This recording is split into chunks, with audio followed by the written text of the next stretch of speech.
जळगावहून पुण्याकडे निघालेली संगीतम ट्रॅव्हल्सची AC sleeper bus बिघाडामुळे मध्यरात्री रस्त्यातच बंद पडली।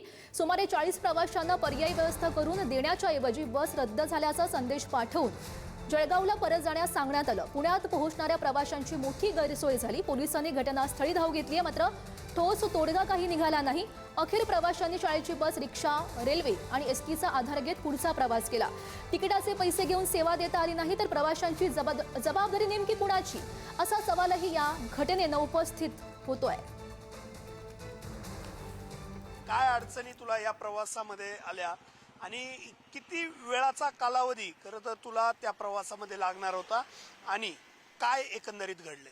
उशिरा आली, 9:45 ऐवजी, आणि आली तर आली, पण पुढे जाताना अर्धा तास प्रवास केला असेल आम्ही आणि कुठल्या तरी ढाब्यावर थांबली आणि त्या फरदापूर काहीतरी गाव येते आणि तिथे थांबून त्यांनी म्हणे की पुढे खूप ट्रॅफिक जाम आहे, आपण थोडा वेळ इथेच थांबूया आणि गाडीचं थोडंसं काही रिपेअर आहे ते पण बघूया।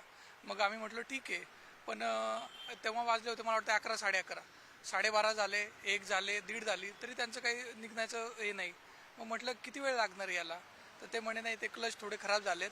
आणि अचानक आम्हाला मोबाईलवर मेसेज आला की तुमची गाडी कॅन्सल झाली आहे। आपलं प्रपंच, नोकरी, व्यवसाय, आपलं घर ते सोडून यांच्या पाठीमागे हे करा। आणि काय आहे मेन म्हणजे यांना वरतून धाक पाहिजे, सरकारचा धाक पाहिजे, यांचा धाक पाहिजे। पण तिथे लोक म्हणत होते की पोलीस असू द्या किंवा सगळे कोणी असू द्या, सगळ्यांना यांनी मॅनेज केलेलं असतं। जे कोणी म्हणजे मी प्रॉपर याच ट्रॅव्हल्समध्ये बोलत नाही आहे, कुठल्याही ट्रॅव्हल्स असू द्या किंवा हे जी काही पब्लिक ट्रान्सपोर्ट असू द्या, त्यांचा एक स्पेसिफिक हप्तावरती जातो आणि त्यामुळे ते सगळे मॅनेज करतात। त्यामुळं ना पोलीस आपल्याला साथ देतात ना दुसरं कोणी साथ देतं। तर मला असं वाटतं की सगळ्या नागरिकांनी एकत्र येऊन याच्यासाठी लढलं पाहिजे। म्हणजे प्रवासींचा एक फोरम बनवला ट्रॅव्हलर्सचा आणि त्यांनी जर आवाज उचलला तर हे थोडंफार थांबू शकतं। असाच काहीसा अनुभव माझ्या बाबतीतही याआधी आलेला आहे। असाच संकेतच्या बाबतीत हा अनुभव आलाय।